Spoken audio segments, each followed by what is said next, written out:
ఒకసారి ఇలా ఊహించుకుందాం. ఒక చీకటి గది ఉంది అనుకుందాం. చేతిలో స్మార్ట్ఫోన్ లేదు, ఇంటర్నెట్ కనెక్షన్ లేదు. హ్మ్. కనీసం మాట్లాడటానికి చుట్టుపక్కల ఒక్క మనిషి కూడా లేడు. అవును, బయటి ప్రపంచంతో ఎలాంటి సంబంధమూ లేదు. మామూలుగా అయితే ఇలాంటి పరిస్థితిలో ఎవరికైనా ఏమనిపిస్తుంది? ఒక రకమైన ఆందోళన వస్తుంది కదా. ఖచ్చితంగా. ఎవరికైనా సరే పిచ్చెక్కిపోయే ఫీలింగ్ కలుగుతుంది. కరెక్ట్. కానీ సరిగ్గా అదే క్షణంలో మెదడు ప్రపంచంలో ఏ వస్తువు ఇవ్వలేనంత తీవ్రమైన ఆనందాన్నిస్తే ఎలా ఉంటుంది? ఆ ఒక శక్తివంతమైన మందు తీసుకున్నప్పటికంటే 100 రెట్లు సుఖాన్ని తనంతట తానుగా లోపలి నుండే ఉత్పత్తి చేస్తే భలే ఉంటుంది కదా. వినడానికి ఏదో సైన్స్ ఫిక్షన్ కథలా ఉంది. కానీ ఈరోజు మన ఈ లోతైన విశ్లేషణలో సరిగ్గా ఈ అద్భుతమైన మానసిక సామర్థ్యం గురించే మాట్లాడుకోబోతున్నాం. అవును, ఇది కేవలం గాలిమాటలు కావు. అంటే దీనికోసం మనం పరిశీలిస్తున్న ఆధారాలు మోక్షానంద బుద్ధ విహార్ యూట్యూబ్ ఛానల్ నుండి గ్రహించినవి. ముఖ్యంగా ధీగనికాయం అని బౌద్ధ గ్రంథంలోని శ్రామణ్యఫల సూత్రం విశేషాలను మనమీరోజు పరిశీలించబోతున్నాం. కరెక్ట్. సాక్షాత్తు అజాతశత్రువు అనే రాజుకు బుద్ధ భగవానుడు చేసిన ఉపదేశమిది. ఈ అనాలిసిస్లో మన మిషన్ ఏంటంటే మనిషి మనస్సును ఎంతలా ఏకాగ్రతకు గురి చెయ్యవచ్చు అనేది తెలుసుకోవడం. అవును, అంటే చనిపోయాక ఎప్పుడో కాకుండా బ్రతికే ఉన్నప్పుడే ఈ జన్మలోనే ధ్యానం ద్వారా మనిషి ఎలాంటి అద్భుతమైన మానసిక స్థితులను పొందగలడు అనేది ఇక్కడ ముఖ్యం. శక్తులను కూడా పొందగలడు అని ఆధారాలు చెబుతున్నాయి కదా. సరే, దీని కాస్త వివరంగా విశ్లేషిద్దాం. మొదలుపెడదాం. ఏకాగ్రత అనగానే చాలామంది కేవలం కళ్ళు మూసుకుని ప్రశాంతంగా కూర్చోవడం అనుకుంటారు. కానీ ముందుగా మనస్సును ఎలా నియంత్రించాలో తెలిస్తేనే కదా తదుపరి జ్ఞానానికి బాటలు పడతాయి. ఖచ్చితంగా. అందుకే ఆధారాల్లో పేర్కొన్నట్లు ఆ లోతైన స్థితుల్లోకి వెళ్లాలంటే ముందుగా మనస్సును కల్లోలం చేసే 5 ఆటంకాలను దాటాలి. వీటినే నివరణాలు అంటారు. అంటే ఈ విపరీతమైన కోరికలు, ద్వేషం, బద్ధకం లాంటివి కదా. అవును, వాటితో పాటు ఆందోళన మరియు సందేహం. ఈ 5ంటిని పక్కన పెట్టిన తర్వాతే సాధకుడు అసలైన మొదటి దశకు చేరుకుంటాడు. అదే మొదటి ధ్యానం. కరెక్ట్, మొదటి ధ్యానం. ఇక్కడ నన్ను బాగా ఆకట్టుకున్న 2 టెక్నికల్ పదాలున్నాయి. అవేంటంటే వితర్కము మరియు విచారము. ఇవి చాలా ముఖ్యమైన పదాలు. వీటిని వివరించడానికి టెక్స్ట్లో వాడిన పాత్రను తోమే ఉదాహరణ నిజంగా చాలా ప్రాక్టికల్గా అనిపించింది. అవును, వితర్కమంటే ఒక పాత్రను ఒక చేత్తో గట్టిగా పట్టుకోవడం. విచారమంటే రెండో చేత్తో ఆ పాత్రను నిరంతరం తోముతూ శుభ్రం చేయడం. అర్థమైంది. ఈ 2 శక్తులు ఒకేసారి పనిచేసినప్పుడే మనస్సుకు ఏకాగ్రత అనేది కుదురుతుందన్నమాట. వావ్! ఇక్కడ ఇంకొక ఉదాహరణ కూడా భలే ఆశ్చర్యంగా అనిపించింది నాకు. మంగలివాడు అంటే స్నానం చేయించే వ్యక్తి సబ్బు పొడిలో నూనె కలిపి తడిపి ముద్ద చేసినట్లు చెప్పారు కదా. అవును, మొదటి ధ్యానంలో శరీరం మొత్తం ఈ ప్రీతి సుఖంతో తడిసిపోతుంది అని చెప్పడానికి ఆ ఉదాహరణ వాడారు. ఆ సబ్బు ముద్దలో ఏ ఒక్క అణువు పొడిగా ఉండదు కదా, అంతా తడిసిపోతుంది. అసలు బయటి వస్తువులేమీ లేకుండానే శరీరం మొత్తం ఇలా సుఖంతో తడిసిపోవడం ఎలా సాధ్యమంటారు? ప్రశాంతమైన ఏకాగ్రత వల్ల వచ్చే అద్భుతమైన ఫీలింగ్ అది. ఇక్కడ అత్యంత ఆశ్చర్యపరిచే విషయమేమిటంటే సామాన్యులు బయట వస్తువుల ద్వారా సుఖాన్ని పొందితే రెండవ ధ్యానంలో సాధకుడు తన లోపలి నుండే సుఖాన్ని పొందుతాడు. అంటే మొదటి ధ్యానం నుండి రెండవ ధ్యానానికి మారే విధానమన్నమాట. ఖచ్చితంగా. బయటి నుండి వాన పడకపోయినా, నదులు కలవకపోయినా ఒక సరస్సు స్వచ్ఛమైన నీటితో ఎలా నిండిపోతుందో ఇక్కడ ఉదాహరణగా చెప్పారు. ఆ సరస్సుకు ఏ నదులు వచ్చి కలవవు కదా. అవును, ఆకాశం నుండి వర్షం కూడా పడదు. అయినా ఆ సరస్సు ఎప్పుడూ స్వచ్ఛమైన చల్లని నీటితో నిండిపోయి ఉంటుంది. ఎలా అంటే దాని అడుగు భాగంలో ఒక ఊట ఉంటుంది. హోహో, ఆ లోపలి ఊట ద్వారానే నీరు పైకి పొంగుతూ ఉంటుందన్నమాట.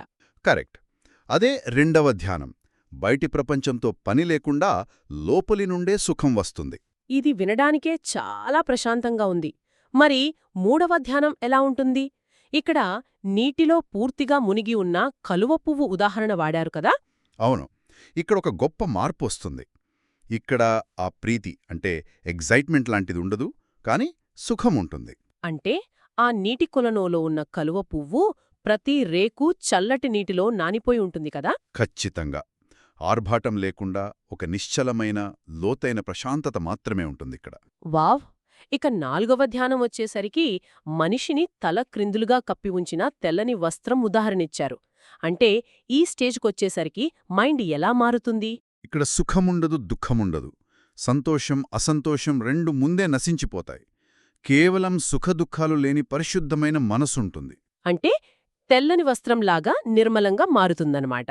అవును, ఇక్కడే అసలైన ఆసక్తికరమైన విషయం దాగి ఉంది కదా. 4వ ధ్యానం ద్వారా మనసు తెల్లని వస్త్రంలా పరిశుద్ధంగా మారింది.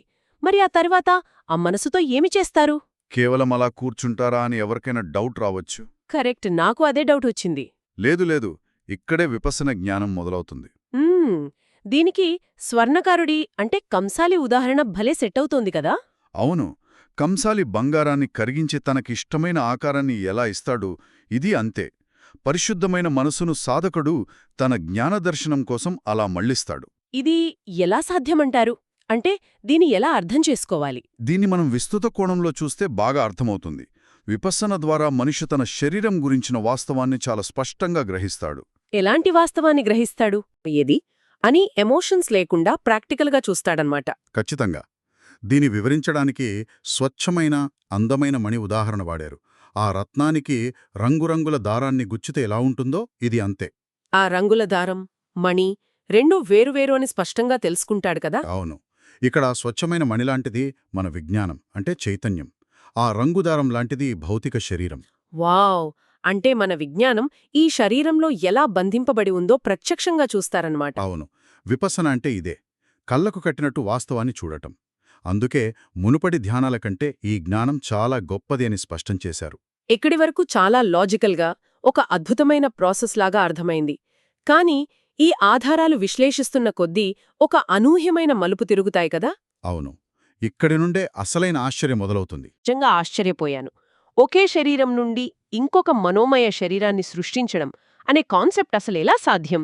ఆధునిక ఆలోచన విధానంతో చూస్తే ఇది కొంచెం నమ్మశక్యంగా అనిపించదు, కానీ ఆధారాలు చాలా స్పష్టంగా చెబుతున్నాయి. దీన్ని వివరించడానికి వాడిన పోలికలు కూడా చాలా ఇంట్రెస్టింగ్గా ఉన్నాయి. ముంజగడ్డి నుండి లోపలి పుల్లను అంటే ఇసికం అంటారు కదా, దాన్ని బయటికి తీయడం. అవును, ఇంకా వర నుండి కత్తిని బయటకు తీయడం, బుట్ట నుండి పామును బయటకు తీయడం లాంటి పోలికలు చెప్పారు. అంటే ఆ రెండు వస్తువులు వేరువేరు అని వాళ్ళు గ్రహిస్తారా ఇక్కడ? ఖచ్చితంగా. భౌతిక శరీరం నుండి మనోమయ శరీరాన్ని అలా వేరుచేసి చూడగలరు. ఆ తీవ్రమైన ఏకాగ్రతలో ఉన్న వ్యక్తికి తన భౌతిక శరీరం యొక్క పరిమితులు ఏవీ వర్తించవు. ఇవి కేవలం అనుభూతులేనా లేక నిజమైన శక్తులా అనేది పక్కన పెడితే, టెక్స్టులో మాత్రం ఈ సిద్ధులను చాలా నిష్పాక్షికంగా వివరించారు కదా. ఒక్కరు అనేకులు కోవడం, అదృశ్యమవడం లాంటివి. అవును, గోడల గుండా వెళ్లడం, నీటిలో భూమిపై నడిచినట్లు నడవడం, ఆకాశంలో పక్షిలా ఎగరడం, ఏకంగా బ్రహ్మలోకం వరకు వెళ్లడం గురించి కూడా ప్రస్తావించారు. అసలు మైండ్ అంతా పవర్ఫుల్గా ఎలా మారుతుంది? ఇక్కడ కుమ్మరి మరియు దంతకారుడి ఉదాహరణలు మనం గుర్తు చేసుకోవాలి. కుమ్మరి మట్టితో కుండ చేసినట్లుగా కదా. అవును, దంతకారుడు అంటే ఐవరీ కార్వర్ ఏనుగు దంతంతో అద్భుతమైన బొమ్మలు చేసినట్లుగా.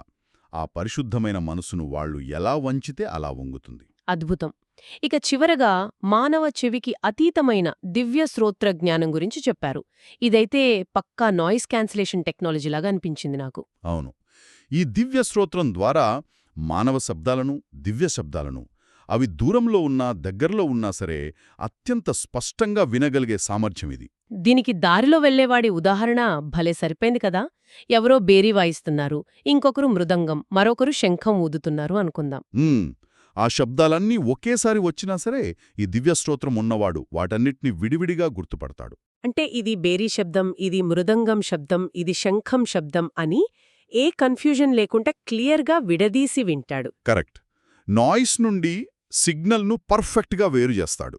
సో ఇదంతా చూస్తే మనకి ఏమర్థమవుతోంది? అల్లకల్లోలంగా ఉండే మనస్సును ఒక క్రమ పద్ధతిలో దారికి తెచ్చుకోవటం సాధ్యమే అని కదా. అవును, ఆ 4 ధ్యానాల ద్వారా ప్రశాంతమైన ఊటబావిలా లేదా తెల్లని వస్త్రంలా మైండ్ని మార్చుకోవటం ఇక్కడ చూశాం. ఆ ఏకాగ్రతతో జీవిత సత్యాలను గ్రహించటం అంటే విపස්සన. ఆ తరువాత ఆ మనస్సు ద్వారా అద్భుత శక్తులను అంటే మనోమయ శరీరం, ఇద్దులను ఈ జన్మలోనే పొందటం గురించి ఆధారాలు ఎంత స్పష్టంగా వివరించాయో మనం గమనించవచ్చు. అయితే మనందరికీ ఆసక్తి కలిగించే విషయమేంటంటే మనముప్పుడు ఆకాశంలో ఎగరకపోయినా ఈ ఆధారాలు మనకొక గొప్ప విషయాన్ని చెప్తున్నాయి. ఖచ్చితంగా. అదేమిటంటే మన మనస్సును సరైన విధంగా శిక్షణ ఇస్తే ఈ బాహ్య ప్రపంచం మీద అంటే ఫోన్లు, గ్యాడ్జెట్స్, బయటి సుఖాల మీద ఆధారపడాల్సిన పనిలేదు. అవును, మన లోపలి నుండే అంతులేని ఆనందాన్ని, అపారమైన ఏకాగ్రతను సృష్టించుకోవచ్చు అని ఇది నిరూపిస్తోంది. ఇది ఒక ముఖ్యమైన ప్రశ్నను కూడా లేవనెత్తుతుంది.